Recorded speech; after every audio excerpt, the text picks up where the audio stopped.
guys have played this year? Yeah, I think South Florida was the fastest team, when we saw them early in the season. And then SMU, I thought, went very fast. So those were some different teams that, tried to go fast early in the game, and, SMU did it on and off at different portions of the game. But we've seen tempo at different times, and I think it'll be similar to that. At this point in the season, how do you prepare them for the amount of snaps that they're about to play while also trying to keep them fresh? How are you going about practicing that this week? Yeah, we've got different ways to get the guys the looks they need. Some of it's walkthrough, some of it's, 75%, 78% type of thing, and then some of it's full speed. We've had periods this week where we've gone, 5, 6, 7 plays in a row, going really fast. We've had other periods where we've gone fast at times, we've gone slow at times. We've slowed it down to get walkthrough reps, just to get certain guys the pitchers or get certain guys in different positions, depending on what we're trying to do. But at this point in the season, especially with what we do on defense, so much of what we do is, just your techniques and your fundamentals. And we try to move guys in different spots, put guys in different positions, but it's the same techniques over and over again. And it's just making sure we have the communication, the alignment, and they can execute their job. Given your coaching journey, do you have an appreciation for what Trinidad has done going from D2 to getting to this point? Yeah, I think someone asked me, the other day, how is he, in the postseason? I was like, well, he's experienced the postseason, especially what they did. I mean, my opportunity back, from Old Dominion to Maine to JMU, of having to play Thanksgiving weekend, or then having to go through, 3-4 rounds, and then especially in 19, having the holidays and having to come back out and play against North Dakota State. It's, every week you get something different. Every week you get a new style. And, one thing about being from a conference, and like this year for me it was a little different being in the ACC, but you kind of have, okay, they're going to do this, they're going to attack us this way. So it's a little different when you get to the postseason. You see people you haven't coached against, you see teams you don't know their style. But, for him, I think it's something he's done. He's seen other conferences, he's seen other styles, he's been on the road, he's been at home, he's played in different venues, and he's had to play postseason play where it's win or go home. And that's something that, a lot of guys don't have at that point. Can I ask you about Moten and Brown? Damari has been out. He's questionable now. That seems to be good news. What would it mean to get him back, and do you expect him back, and just where are you? Yeah, we've had a couple different guys. They've been, all in different things. We had a lot of guys practicing. I think we're very confident they looked very good today. Okay, so you feel confident that both Moten and Brown are going to play? I'm very confident Moten will play, and Brown, I think, will have a shot. We'll have a shot. Okay, and Frederick seems to be on track? Yeah, he's normal as is right now. Okay, getting Brown back, what does that mean? Yeah, I think just in general, our guys on the back end, I think, we look at it really where when the season started, we had like 4 starters. Yeah. And, every week it was somewhat different. It was, different tempo, different style, who had a good practice week. But we had 4 guys that at any point we felt comfortable on the field. And then especially like some of our third down packages, some of the weeks we had, we looked at getting some of those corners to play the nickel, especially when Key went down. Yeah. But those are guys that we want on the field. We want to play them in different situations, and they allow us to do different things coverage-wise. So having all 4 of those guys healthy is huge. But how much do you have to change up what you do in practices to keep guys durable through this long of a season? Yeah, we've definitely, when we go, we go. And there's times where it's, hey, we have to go fast right now. We have to play physical right now because we have to get our fundamentals. We have to get our techniques. We have to work on our hands and our strike. And we got to work on tackling because, especially this time of year, it's a little bit different. You don't go every 7 days you're tackling. So now we got to work on bite the ball. We got to work on press the hit. We got to work on our wrap and rolls. We'll have different circuits. We'll have different periods where we're working that. But it is definitely, the reps that we have in August aren't the same reps we have now. The reps that we have in those first 4 or 5 games, those periods are cut down. There's different tempos or different styles as we go through those periods. And, a lot of it is protect the players, get them the looks that they have to have. And we have to make sure we're getting the looks that you need fast. Sometimes it's perimeter plays, sometimes it's shots or different concepts. Sometimes it is a run scheme that maybe we haven't seen. But at this point in the season, we've seen a lot of the schemes. We've seen a lot of the different plays. So a lot of it's just executing the alignments, the assignment, make sure guys are communicating, seeing the shifts or motions, communicating, and then going to the next rep as we go. How did you feel about JMU getting into the college football playoff? I loved it. I mean, I think when you play well and you earn it, and I thought that was one thing with us. I thought what we did in the season, I thought we had done, really put ourselves in a position to have an opportunity. I thought JMU was the same thing.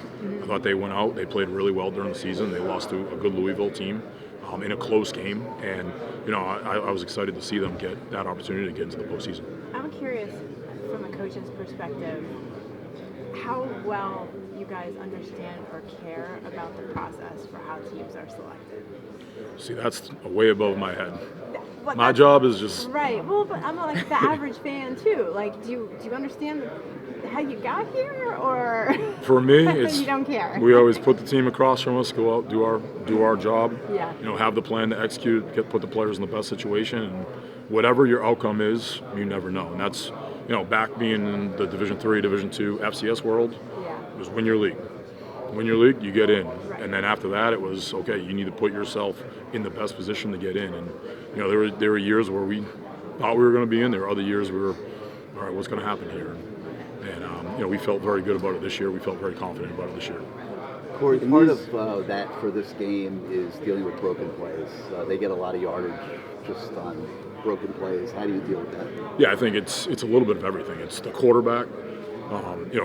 His ability to break a tackle, make a guy miss, extend the pocket. The quarterback draws that are off plays, or some of the zone read or the option stuff that they have, where it's almost triple option football. He can pull the football at any point, and then he makes so many different things happen. And then there are wide receivers on the perimeter.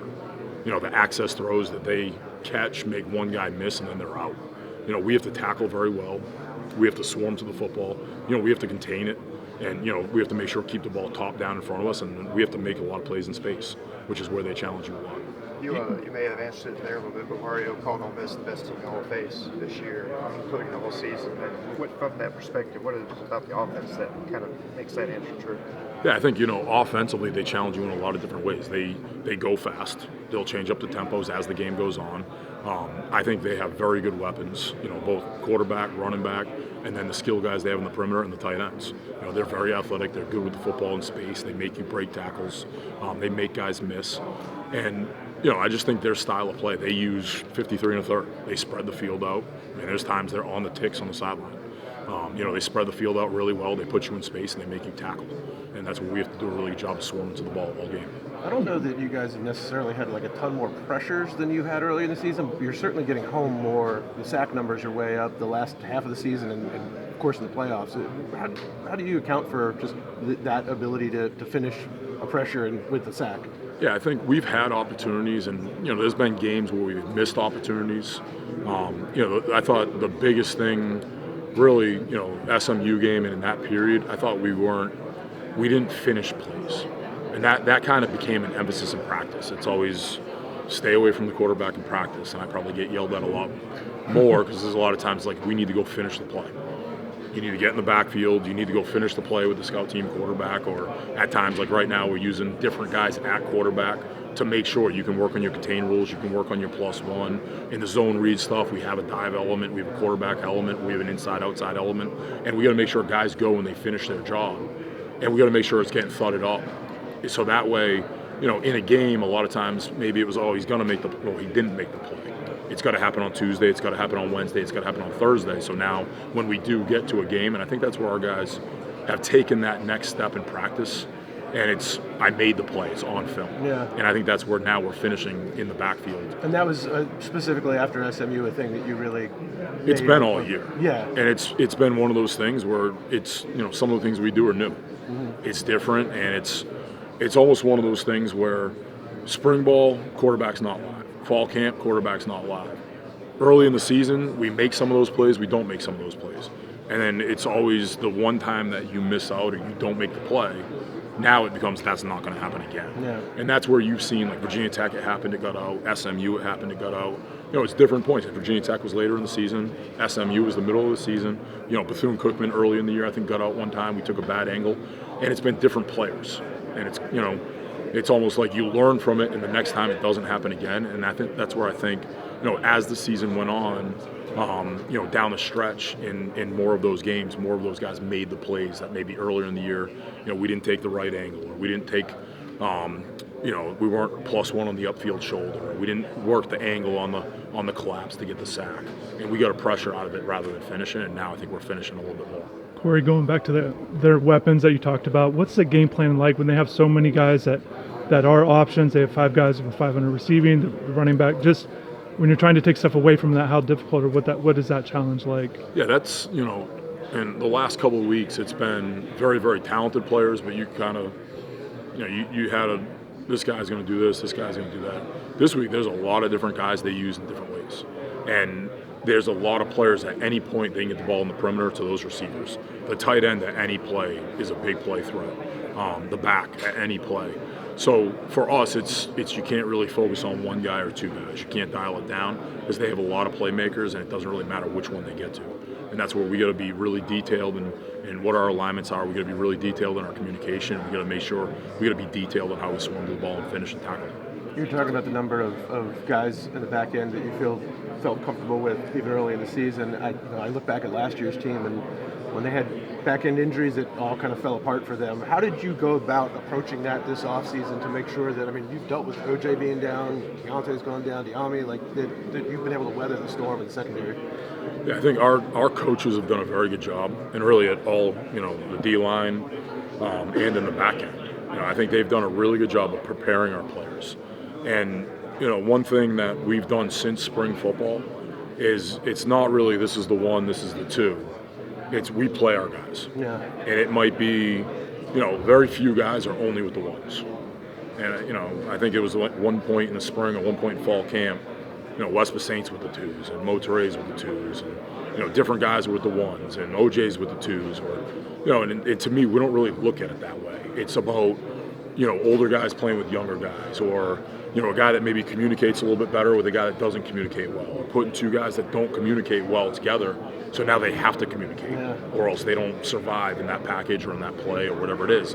And as we cross-train and as we put guys in different spots, now guys consistently step up. And, early on, there's certain guys that stepped up and stood out right away. And, I think early in the season, the trust level or the trust factor in some of the guys was higher.